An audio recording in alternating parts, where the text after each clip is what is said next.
What's a bottom feeder like you doing in my place? My own son called me a parasite on Christmas Eve, standing in my mountain lodge with his wife's family, who believed every lie he'd told them. They thought I was just some crazy old man disrupting their perfect holiday. But as I watched my boy pretend to own the home I'd built with my own hands, I knew one phone call would turn his face pale with terror. Let me know in the comments where you're tuning in from tonight. Trust me, you'll want to stay until the end to see what that Omwen phone call did to my son. Christmas Eve couldn't have come at a better time. After the worst year of my career, 3 major real estate deals collapsed clients, threatening lawsuits left and right. I needed this. Just me, my mountain lodge, and complete silence for the next 4 days. The familiar winding road up to Blue Ridge Mountains always worked like medicine for my soul. Every turn brought back memories of building this place with my late wife Sarah 15 years ago. She'd called it our sanctuary, and after losing her to cancer 3 years back, it had become an alone. This lodge represented everything we dreamed of. A place where the world couldn't reach us, where business stress melted away like snow and spring sunshine.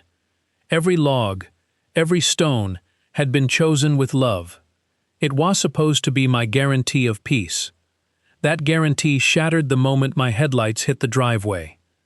2 strange vehicles sat where only my truck belonged. A white Honda Pilot and a silver sedan I'd never seen.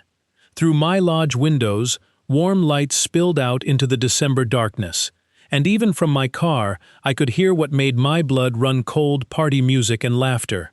Someone was having a celebration in my house.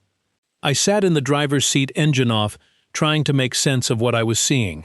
The spare key lockbox by the front door hung open. Only one person had that emergency code, someone I trusted completely. Now that trust felt like a knife in my chest. The heavy oak door stood slightly open, warm air escaping into the winter night. The smell hit me as I approached expensive wine, food, and something worse, the scent of strangers treating my private space like their personal party venue. I pushed the door wide and stepped inside. 7 people I'd never seen before had taken over my living room. Empty champagne bottles covered my coffee table. Someone had rearranged my furniture to accommodate their celebration. But what really made my jaw clench was the sight above the fireplace. My favorite photo of Sarah and me had been shoved aside to make room for someone else's decorations. These weren't just intruders. They were people who'd made themselves completely at home. The group was mixed: older couple in their 60s, younger woman about 30, and a few others scattered around my leather furniture like they owned the place. They were deep in animated conversation glasses raised in some kind of toast, completely oblivious to my presence. That's when I spotted him, standing near my stone fireplace, holding what looked like my 20-year-old bourbon, the bottle Sarah gave me for our last anniversary. A young man in his early 30s suddenly went rigid. His laugh died mid-bound as our eyes locked across the room. The recognition was instant and devastating. For a moment, that felt like an hour. Neither of us moved. The party continued around us, but everything else faded into background noise. This wasn't some random break-in. This wasn't strangers who'd somehow gotten lucky with my security code. The man standing in my living room drinking my bourbon, treating my sanctuary like his personal playground, wasn't a stranger at all. And judging by the look of pure panic that flashed across his face, he knew exactly who I was, too. The shock of recognition hit me like a sledgehammer to the chest. Preston, my son, standing in my living room after nearly 2 years of radio silence, holding my bourbon like he owned the place. I'd stopped trying to reach him 18 months ago after dozens of unanswered calls and texts that disappeared into the void. The last time we'd spoken, he'd hung up on me during an argument about his mounting credit card debt. Since then, nothing. No birthday calls, no holiday messages, not even a response when I texted about Sarah's anniversary. Now here he was, in my sanctuary, looking at me like I was the problem. The second stretched between us like a taut wire, ready to snap. But something shifted in his expression. The initial panic I'd glimpsed morphed into calculation, and calculation hardened into something ugly and deliberate. What's a bottom feeder like you doing in my place? The words hit me like a physical blow. I actually staggered backward my hand, instinctively reaching for the doorframe to steady myself. In all our fights, all our disagreements over the years, Preston had never spoken to me with such venom, such calculated cruelty. The fact that he was doing it now in front of strangers made it feel like my chest was being crushed in Avis. The party atmosphere died instantly. Conversations stopped mid-sentence. Glasses paused halfway tulips, and all eyes turned toward us like we were actors who'd just stepped onto a stage neither of us had asked for. Young woman I'd noticed earlier, petite, dark-haired, probably in her late 20s, immediately moved to Preston's side. Her body language screamed protection mode as she placed herself slightly in front of him. "Preston, what's going on? Who is this man?" The casual way she asked the question, as if I were truly a stranger, made my stomach drop. How long had Preston been lying to these people about his family, about me? The older couple exchanged worried glances. The man, distinguished-looking with graying temples, leaned forward in his chair. The woman beside him, elegant in Thadafortless way some people carried themselves, touched her husband's arm with obvious concern. "I have no idea who this crazy old man is." Preston continued his voice, gaining strength as he played to his audience. "Someone must have given him the wrong address. Sir, you need to leave before I call security." Crazy old man? My own son was calling me a crazy old man in front of strangers, denying my very existence like I was some delusional vagrant who'd wandered in from the cold. "Preston." I managed fighting to keep my voice steady, despite the earthquake happening in my chest. "What are you doing here? How did you even house?" His eyes flashed with something that might have been fear, quickly masked by renewed aggression. "I don't know how you know my name, but that doesn't give you the right to break into my house." My house? The words echoed in my head like a cruel joke. This was my sanctuary, my refuge, my memorial to Sarah. Every stone in that fireplace, every beam in the ceiling, every carefully chosen piece of furniture represented years of planning and love and hope. "Your house?" The question came out as barely a whisper. "That's right." Preston's voice grew louder, more confident as he fed off the supportive presence of his companions. "This is family property, and you're trespassing. I suggest you leave before things get unpleasant." The dark-haired woman nodded emphatically. "Preston's right. We should call the police." The older man, who'd been quiet until now, suddenly spoke up. His accent carried a slight Hispanic lilt. "Preston, wait a moment." He gestured toward me with obvious confusion. "How does this man know the security code? You said only family had access to this place." Miguel's question hung in the air like smoke from a snuffed candle. I watched Preston's face, saw the flicker of panic return before he could suppress it. He must have been watching the house. Preston stammered, "These mountain areas have problems with people like him." But Miguel wasn't satisfied. "The alarm was armed when we arrived. You disarmed it yourself. How could he possibly know the code?" Miguel's question seemed to drain all confidence from Preston's face. I watched him scramble for an explanation that made sense. "He's been stalking me," Preston said, his voice pitched higher than before.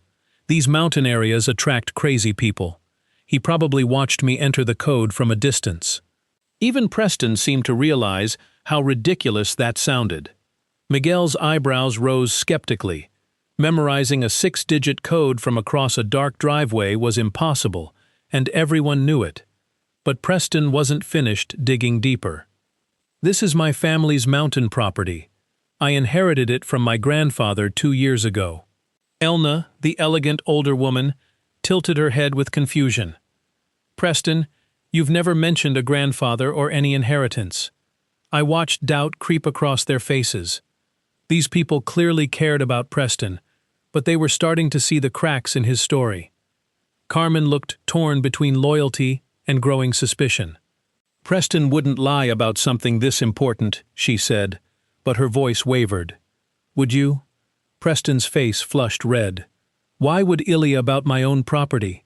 This crazy old man is obviously trying to scam us." That was enough.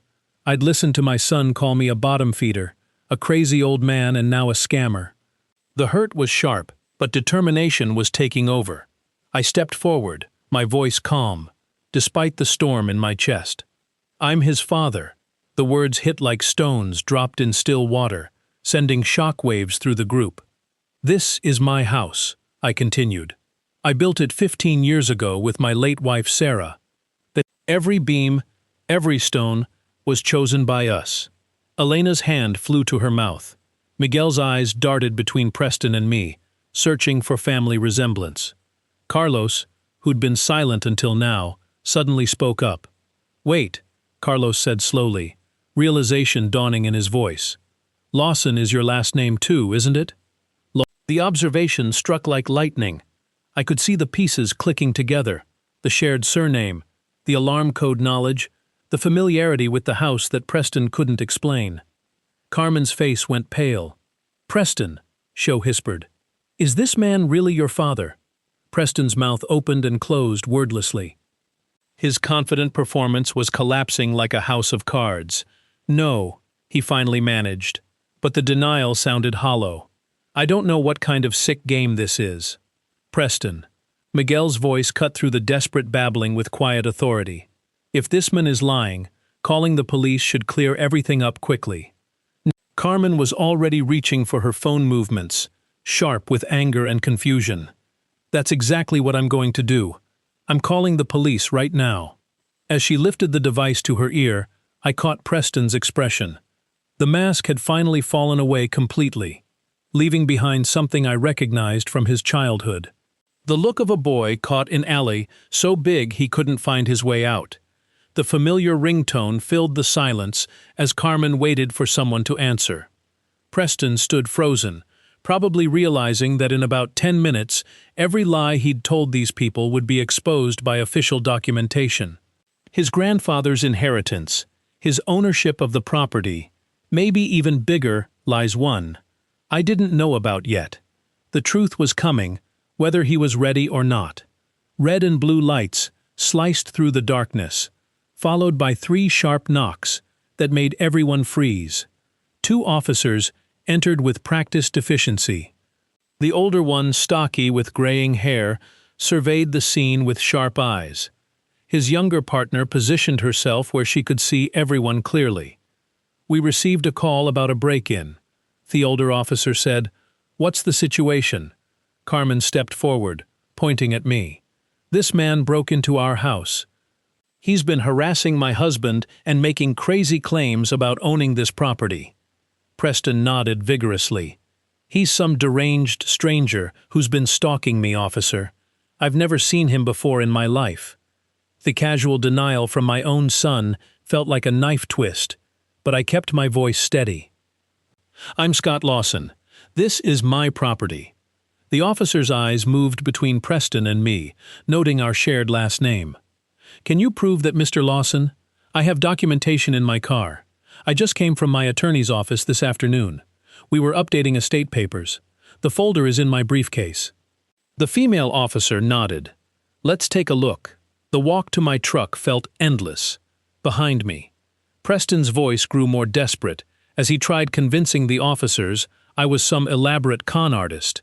But I knew what was in that folder, 15 years of legal documentation that would end the charade. I returned with the manila folder containing my most important papers. The older officer spread the contents across my coffee table under his flashlight beam. Property deed, tax records, insurance policies, building permits, even the final inspection certificate from when Sarah and I finished the lodge. He examined each document carefully, his flashlight moving across official seals and signatures. The room held its breath as he worked. "These documents clearly show Scott Lawson as legal owner since 2009, he announced, looking up. His gaze shifted to Preston with new interest. "Son, why did you claim ownership of property that doesn't belong to you?" The color drained from the Thompson family's faces. Elena's hand covered her mouth. Miguel's expression shifted from confusion to anger. Carlos stared at Preston like seeing him for the first time. Carmen stepped back from Preston, her protective stance dissolving. "Preston, You told us this was your grandfather's place. I can explain, Preston started, but his voice cracked under the weight of colliding lies. Making false claims about property ownership is serious, the female officer said sternly, especially when involving false reports to law enforcement. The older officer closed the folder and handed it back with respectful acknowledgement. Mr. Lawson, I apologize for the confusion. Your documentation is clearly in order. He turned to survey the group who'd been treating my home like their personal party venue. The question now is, what you want to do about this situation? His eyes met mine directly. The officer was asking if I wanted these people, including my own son, removed from my property. After 18 months of silence, after being called a bottom feeder and crazy old man, in my own home, after watching Preston lie to people who clearly cared about him, the decision should have been easy. But looking at my son's face, seeing the boy I'd raised somewhere behind the mask of lies and desperation, made it feel like the hardest choice I'd ever have to make. Every pair of eyes in the room fixed on me as the officer's question hung in the air like a sword waiting to fall. The weight of that moment pressed down on my shoulders. 32 years of fatherhood, 3 years of widowhood, and 18 months of silence, all converging into this single choice. I looked at Preston, really looked at him, trying to find traces of the little boy who used to build blanket forts in this very room when we'd first finished construction.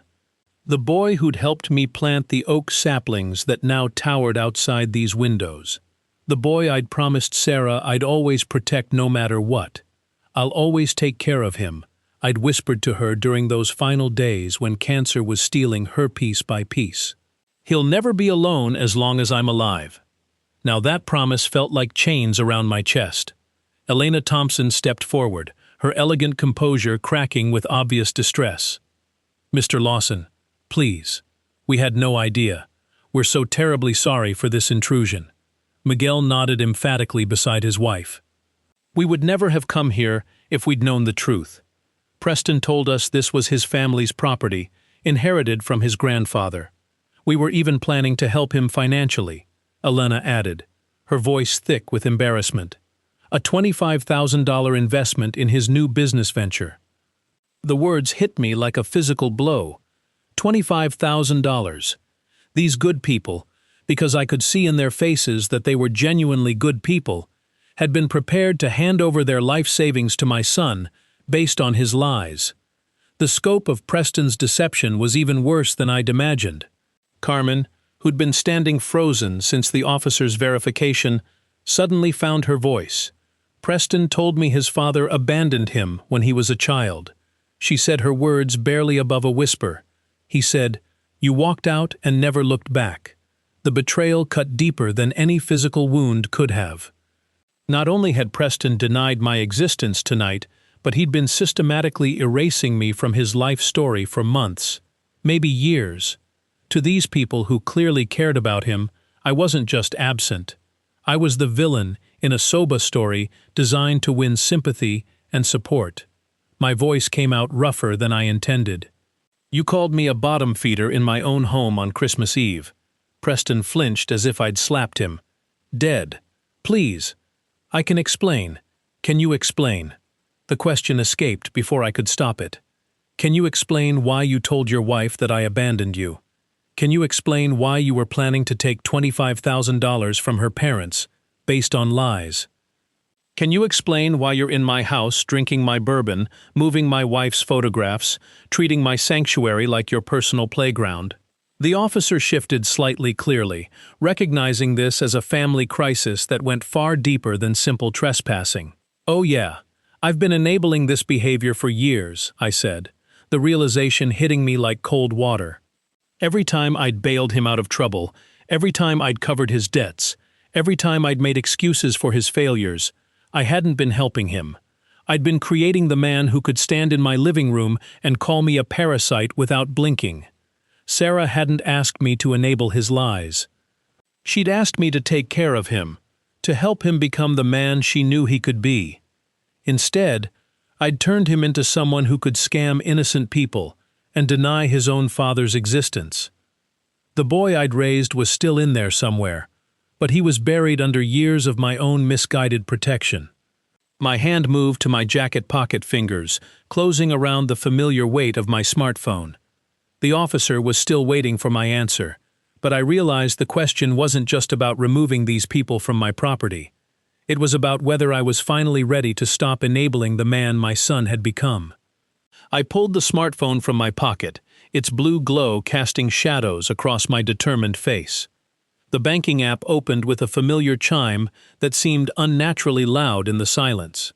Let me show everyone what I've really been paying for.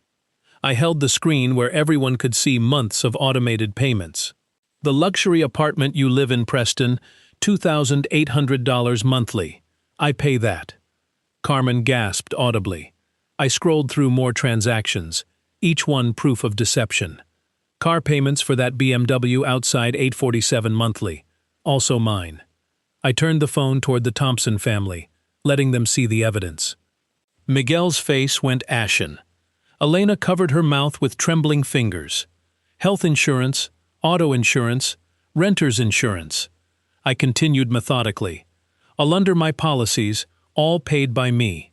Preston's voice cracked. Dad, please. Not in front of them. 3 credit cards in your name. Current balance, $12,000. Guess who makes the payments? Carmen stared at Preston betrayal written across her face. You told me your salary covered our lifestyle. The lies unraveled faster than Preston could spend new ones. I watched him search for explanations that didn't exist. Monthly allowance of $1,500.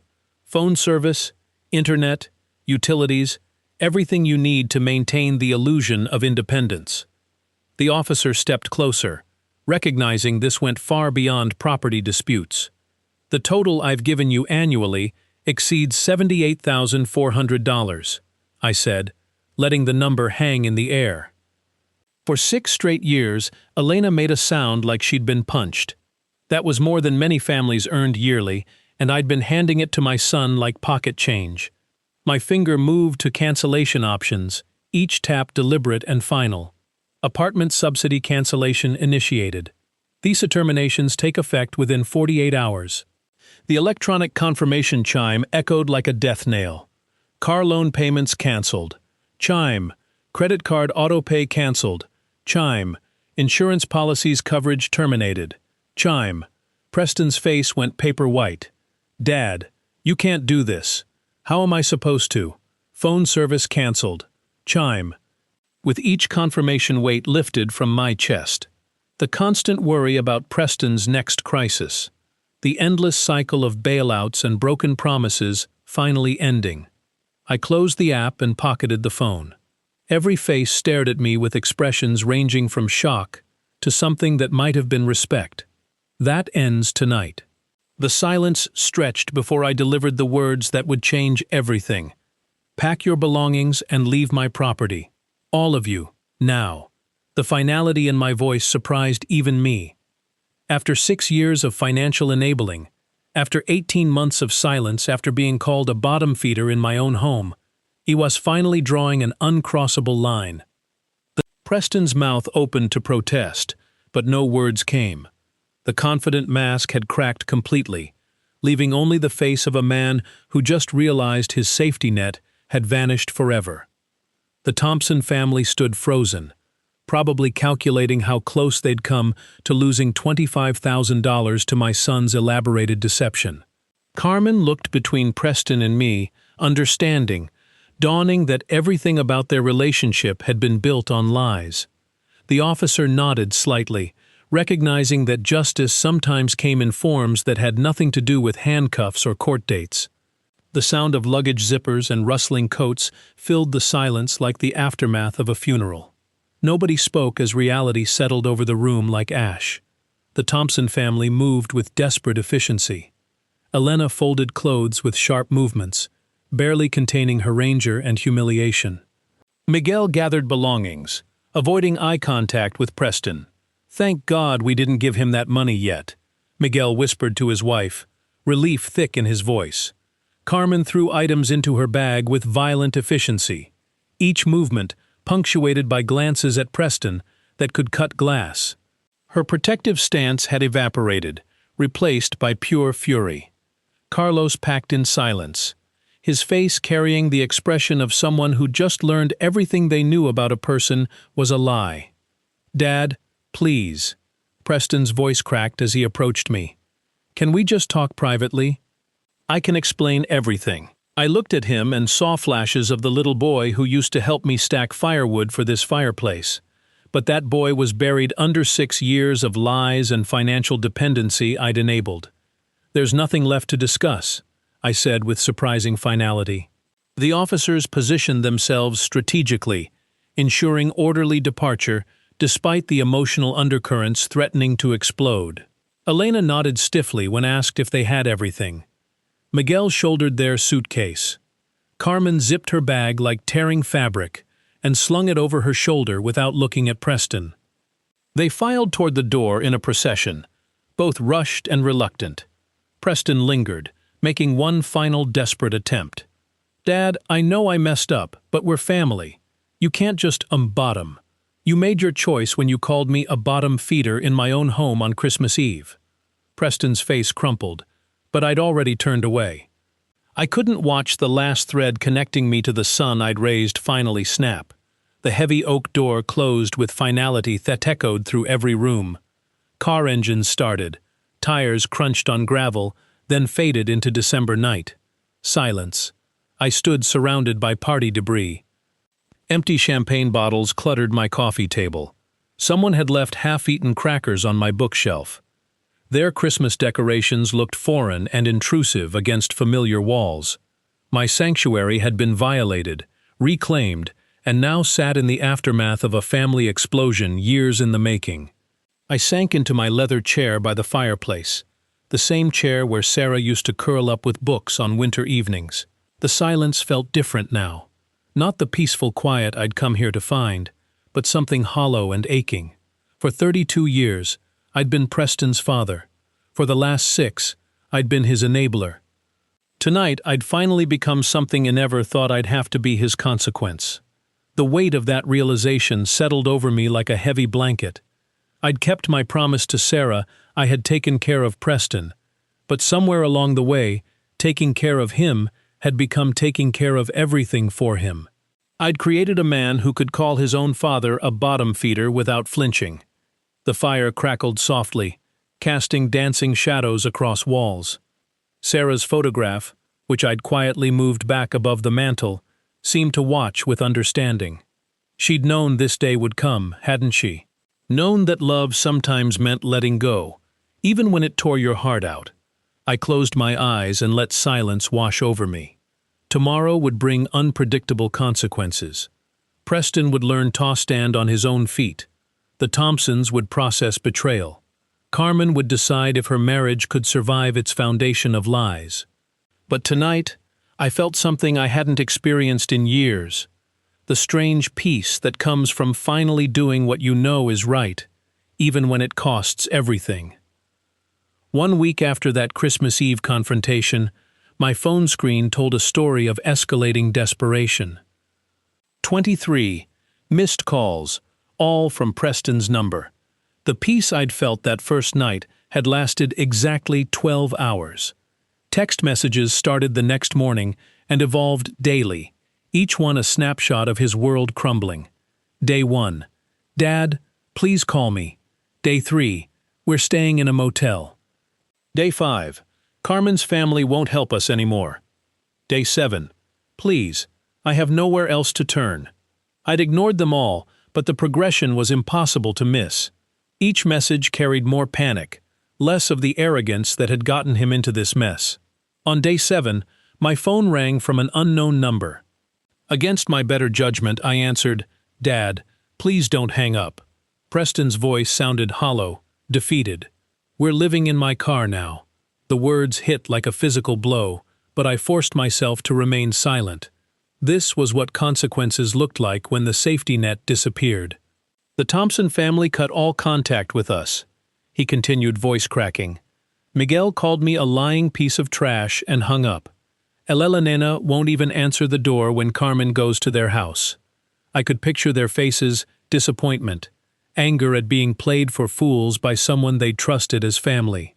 Elena was furious when she found out about the fake business investment. Preston added, "These are good people, Dad. They worked double shifts to save that money." Elena cleaned houses on weekends. Miguel drove Uber after his regular job, all so they could help what they thought was a legitimate opportunity. The scope of his betrayal was staggering. These weren't wealthy people who could afford to lose $25,000. They were working-class folks who'd scraped together life savings to help what they believed was their son-in-law's entrepreneurial dream. Suddenly, Carmen's voice erupted in the background, sharp with fury. "Tell him how we're living in your car. Tell him how my parents won't look at me." "Carmen, please." Preston started. "No." Her voice grew louder as she grabbed the phone. "Mr. Lawson, your son destroyed my family's trust. My parents worked themselves to exhaustion for that money." I could hear pain beneath her anger. The humiliation of explaining to her parents that their carefully saved nest egg had almost been handed over to a con artist they'd welcomed into their home. They were so proud their daughter married someone successful. Carmen continued voice-breaking, and it was all lies. Arguing erupted through the phone, Preston trying to explain, Carmen cutting him off with harsh accusations. Their voices overlapped in a crescendo of blame and recrimination. "You're a pathetic liar," Carmen screamed with finality. "I'm filing for divorce. I can't even look at you anymore." Car door slammed. Engine started. Tyra squealed. Silence. The line went dead, leaving me in my quiet lodge with the weight of what I'd witnessed. Preston had lost everything: his wife, her family's trust, their financial support, and now their marriage. The domino effect of my Christmas Eve decision had played out exactly as I'd known it would. I set the phone down and stared into my fireplace. The peace I'd felt a week ago seemed distant, replaced by something heavier, but no less certain. The consequences were complete and irreversible. There would be no coming back from this. 4 months later, I sat on my deck with morning coffee, watching April sunlight filter through the Blue Ridge Mountains. Spring had transformed the landscape. Dogwood blossoms dotted the hillsides like scattered snow, and the air carried the sweet scent of renewal. The lodge felt like a sanctuary again. No unexpected visitors, no financial crisis, no phone calls demanding I fix someone else's problems. Just the peaceful quiet I'd originally driven up here to find on that chaotic Christmas Eve. "Best decision I ever made," I murmured to myself, meaning every word. My phone rang, displaying an unknown number. For a moment, I considered letting it go to voicemail, but something made me answer. "Dad, it's me." Preston's voice was different, subdued, stripped of the entitlement that had defined our last conversation. "I'm calling from a friend's phone." I said nothing, waiting. "I wanted to apologize for everything," he continued. "I know I messed up badly. I'm working at a warehouse now, loading trucks. Carmen and I are officially divorced." The information hit me with less impact than I'd expected. 4 months of silence had created distance that felt both necessary and permanent. "I'm living in a studio apartment, paying my own bills for the first time in years," Preston added. "I realize now how much I took advantage of you, how much I hurt you." There was something in his voice I hadn't heard in years, genuine humility. Not the manipulative contrition he'd stoozed when asking for money, but actual understanding of the damage he'd caused. "Could we maybe start over?" He asked quietly. "I know I don't deserve it, but we're still family." I looked out at the mountains, considering my response carefully. Part of me, the part that remembered teaching him to ride a bike, helping with homework, cheering at his high school graduation, wanted to say yes. But a larger part, the part that had learned painful lessons about enabling, knew better. "Preston, I spent 30 years making excuses for your behavior," I said calmly. "I thought I was helping you, but I was actually preventing you from growing up. I know that now. You needed to learn to stand on your own feet." I continued. "Every time I bailed you out, I robbed you of the chance to develop real strength, real character." The silence on his end stretched long enough that I wondered if he'd hung up. "I won't be your safety net anymore," I said finally. That's not love, Preston. That's enabling, and I'm done enabling. Dad, please, the next time you're in trouble, don't call me Isaid, remembering that Christmas Eve confrontation with crystal clarity. Call those police officers like you did that night. Maybe they'll have better advice. I ended the call before he could respond and immediately blocked the number. Then I deleted his contact information entirely, watching his name disappear from my phone like smoke dissipating in mountain air. The finality of that small action felt surprisingly liberating. I set the phone aside and looked out at the view that had drawn Sarah and me to this place 22 years ago. The mountains stood unchanged, indifferent to human drama, offering the kind of perspective that only comes with distance and time. Sarah would have understood this decision, I realized. She'd asked me to take care of Preston, not to him with misguided protection. Real love sometimes meant letting people face their own consequences, even when it broke your heart to watch. A cardinal landed on the deck, railing its red feathers brilliant against the morning light. It cocked its head at me for a moment, then flew off toward the forest, free and unencumbered. No more bottom feeders in my life. I said aloud the words carrying across the quiet mountain air like a promise to myself. For the first time in years, I felt completely genuinely free. Sometimes the hardest lesson God teaches us is that love doesn't mean saying yes to everything. I learned that enabling someone isn't caring for them, it's crippling them. For 30 years, I thought I was being a good father by always catching Preston when he fell. But God showed me that real love sometimes means stepping back and letting people face their own consequences. This true story changed everything I believed about family responsibility. Like many grandpa stories passed down through generations, it carries a truth that cuts deep. We can't save people from themselves. The most loving thing I ever did for my son was the hardest I stopped being his safety net. God has a way of using our deepest pain to teach our most important lessons. When Preston called me a bottom feeder in my own home, it wasn't just cruel words. It was a wake-up call I'd needed for years. True stories like this one remind us that sometimes we have to lose everything to find our freedom. The mountains taught me something, that Christmas Eve peace doesn't come from avoiding conflict, but from doing what's right, even when it costs us everything. That's a lesson worth sharing, just like the grandpa's stories that shaped my own understanding of tough love. If this story touched your heart, please share your thoughts in the comments below. Have you ever had to choose between enabling someone and truly loving them? Don't forget to.